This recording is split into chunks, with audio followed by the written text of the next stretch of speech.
ॐ अज्ञानतिमिरन्धस्य ज्ञानाञ्जनशलाखया चक्षुरुन्मिलितं येन तस्मै श्रीगुरुवे नमः। नमो विष्णुपादाय कृष्णप्रेष्ठाय भूतले श्रीमते भक्तिवेदान्तस्वामिन् इति नामिने। नमस्ते सरस्वती देवे गौरवाणी प्रचारिणे निर्विशेषशून्यवादी पाश्चात्यदेशतारिणे। जय श्री कृष्ण चैतन्य प्रभु नित्यानंद श्री अद्वैत गदाधर श्रीवासदि गौर भक्तवृंद। हरे कृष्णा कृष्ण कृष्णा हरे हरे, हरे राम राम राम हरे हरे। हरे कृष्ण। तो पिछली कथा में हमने भगवान का अत्यंत सुंदर वर्णन सुना। भगवान कपिल ने जो समझाया था योगी को भगवान के रूप के ऊपर किस प्रकार से ध्यान लगाना चाहिए, भगवान ने किस प्रकार के आभूषण पहने हैं, किस प्रकार के वस्त्र धारण किए हैं। भगवान ने वनमाला पहनी है, हाथ में कंगन पहने हैं, बाजूबंद पहने हैं। इन सब के बारे में हमने जो है समझने का प्रयास किया था। अब आगे वो कहते हैं, कांची गुणोल्लसत श्रोणिम। भगवान उन्होंने अपनी कमर में एक कमरबंद पहनी है जो गुणोल्लसत सभी प्रकार के गुणों से भरी है। गुणोल्लसत श्रोणिम, श्रोणिम मतलब होता है भगवान ने अपनी कमर में इस प्रकार से कमरबंद पहनी है। हृदय अंबोजा विस्तरम, और भगवान जो हैं उनका स्थान कहाँ पर है? इस प्रकार के वस्त्र धारण करके, कमरबंद पहन करके, बाजूबंद पहन करके भगवान ने कौन सा स्थान ग्रहण किया है?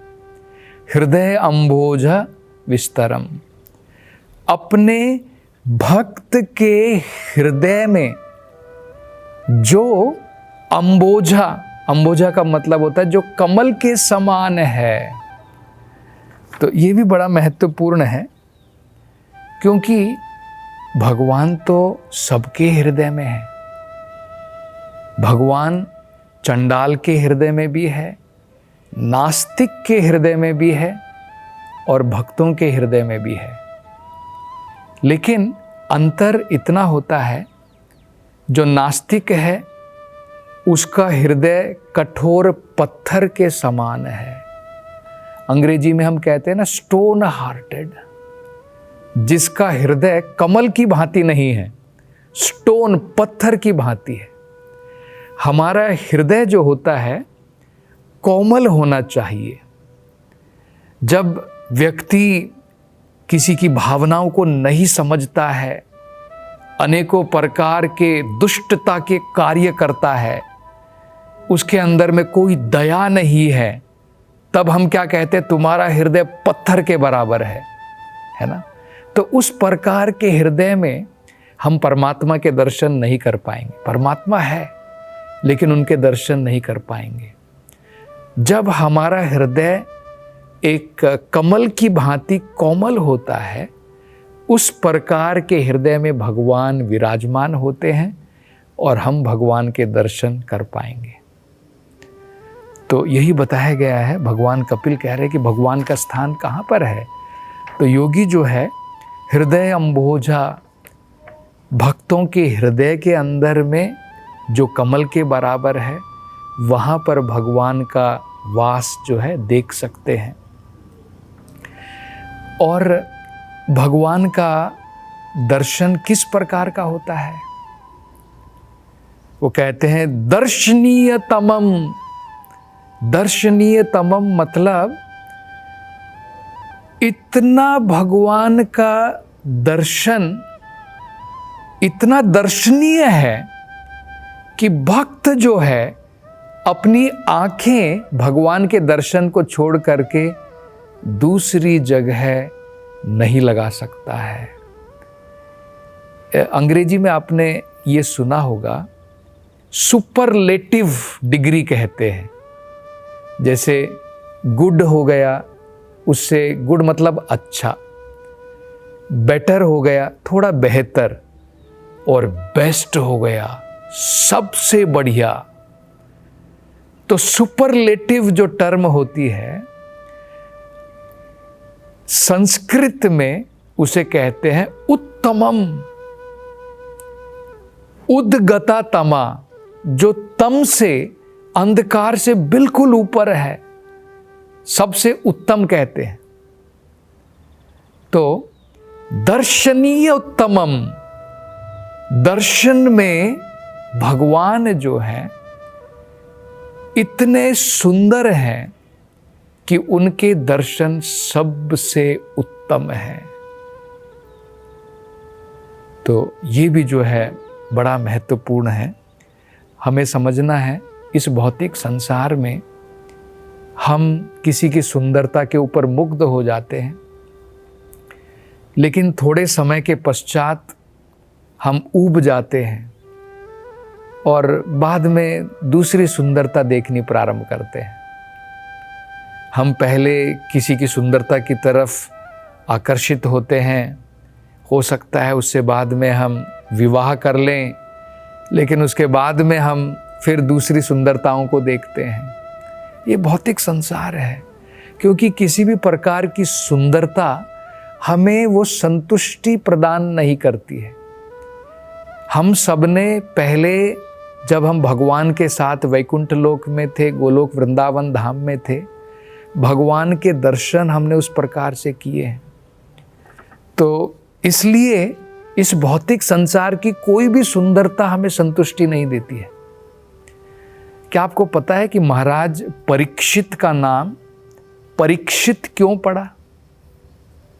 उसका कारण भी यही है। भगवान ने परीक्षित महाराज के जन्म लेने से पहले भगवान उनकी मां के गर्भ में जाकर के परीक्षित की रक्षा करते हैं।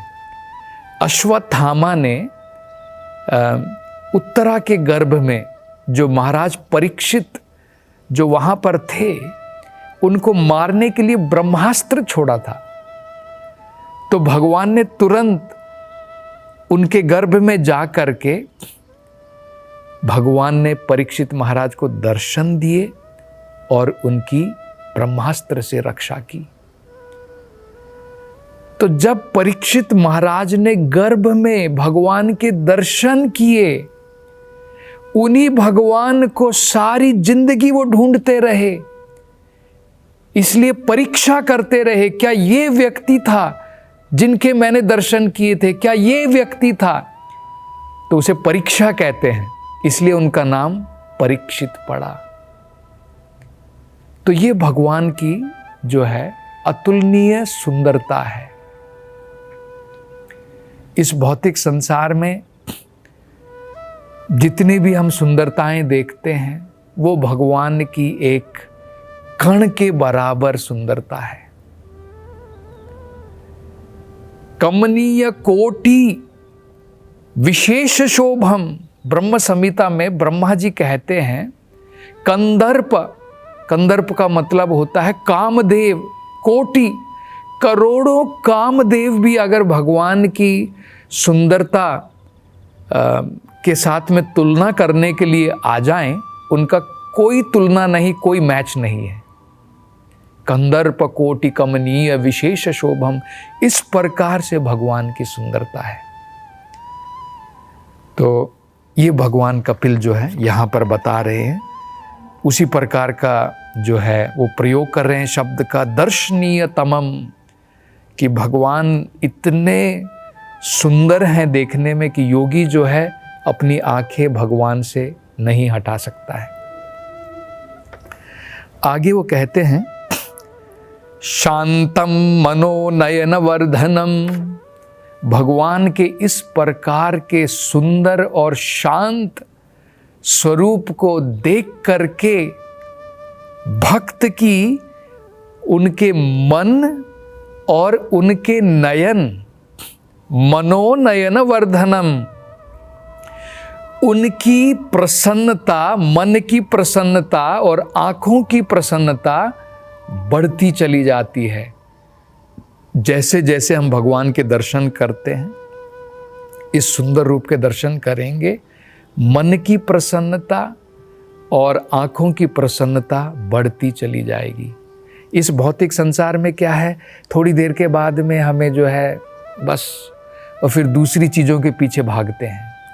लेकिन आध्यात्मिक संसार में भगवान की इतनी सुंदरता है कि हमारी मन की प्रसन्नता और आँखों की प्रसन्नता केवल बढ़ती चली जाएगी। और आगे देखिए क्या कहते हैं, अपिच्य दर्शनम शाश्वत। ये जो भगवान का बड़ा मनोहर, बड़ा अत्यंत सुंदर जो ये स्वरूप है, ये जो दर्शन भगवान देते हैं, ये शाश्वत है। ये रूप ऐसा नहीं है कि भगवान अपने भक्तों के लिए कुछ देर के लिए भगवान ने दर्शन दिए और बाद में भगवान निराकार हैं। पहले भगवान के साकार रूप के दर्शन करने हैं, बाद में ये तो टेम्परेरी, भगवान का जो दर्शन होता है वो टेम्परेरी है, बाद में निराकार होता है। कुछ लोग ऐसा सोचते हैं। तो यहाँ पर भगवान कपिल बता रहे हैं अपिच्य दर्शनम। ये जो भगवान का अपिच्य का मतलब होता है जो बेहतरीन, जो सुंदर स्वरूप है भगवान का, ये जो दर्शन भगवान देते हैं, ये शाश्वत है, इटर्नल है। और क्या कहते हैं, देखिए ये अगर आप देखेंगे ब्रह्म संहिता में इसके बारे में भगवान ब्रह्मा जी भी बताते हैं। वो क्या कहते हैं, अद्वैतम, भगवान जो है उनकी कोई बराबरी नहीं है, अद्वैतम है।